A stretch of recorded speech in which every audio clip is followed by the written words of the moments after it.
साहिबगंज कार्तिक डंगा के इस गीतों को लिखा है सुखदेव तिर्की ने और इस गीत को गाया है गायक मिथिलेश नायक। पर हरवा सुरवाली तो या बेरे जोली मोर से मिले राजमहल सिलिंग दलन में।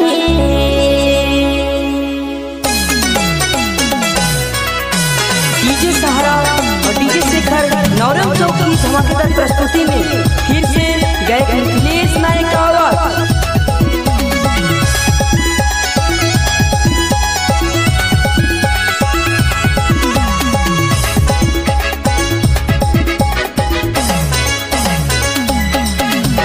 पर हलवाई सुड़वाली पर हलवाई सुड़वाली तो या बेरे या बेजोली राजमहल सिलिंग दलन में मोर से मिले राजमहल सिलिंग दलन में।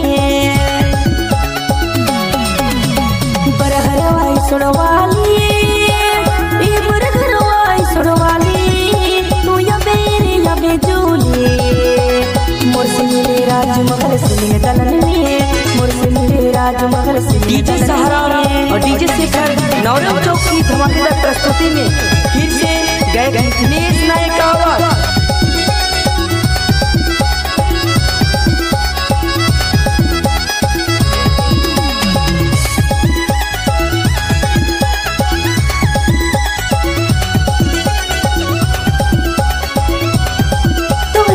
सुना था इस बार कक्षा हंगर मालकर प्रस्तुति।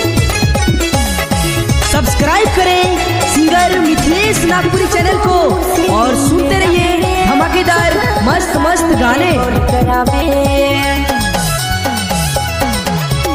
जब तो ये मोर से मिले या मेरे सत्तर साथ में कॉल करावे बरहरवाई सुड़वाली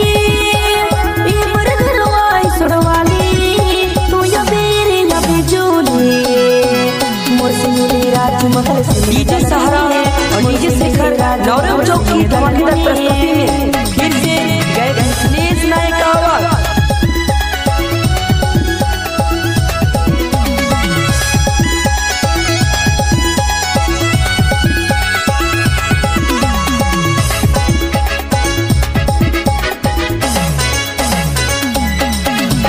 राजमहल स्टेशन में शादी डीजे सहारा और डीजे शेखर नौरव चौक की धमाकेदार प्रस्तुति में फिर से गायक मिथिलेश नायक का आवाज।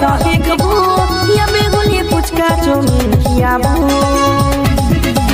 बरहरवाई सुड़वाली बरहरवाई सुड़वाली तो या बेरे या बेजोली मोर से मिले राजमहल सिलिंग दलन में मोर से मिले राजमहल सिलिंग दलन में।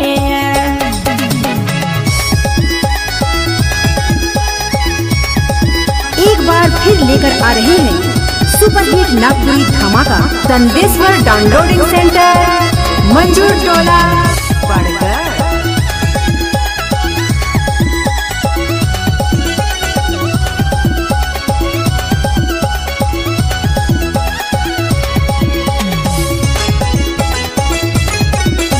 सब्सक्राइब करें सिंगर मिथिलेश नागपुरी चैनल को और सुनते रहिए धमाकेदार मस्त मस्त गाने। सुखदेव झूले के मिले बुलाते सिकंदर सोनिया से भेंट कराते बरहरवाई सुड़वाली बरहरवाई सुड़वाली तो या बेरे या बेजोली। डीजे सहारा और डीजे शेखर नौरव चौक की धमाकेदार प्रस्तुति में फिर से गायक मिथिलेश नायक का आवाज।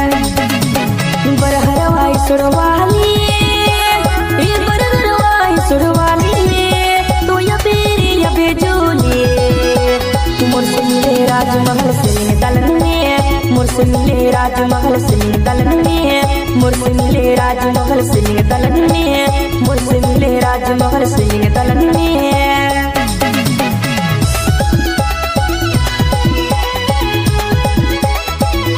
डीजे सहारा और डीजे शेखर नौरव चौक की धमाकेदार प्रस्तुति में फिर से गायक मिथिलेश नायक का आवाज।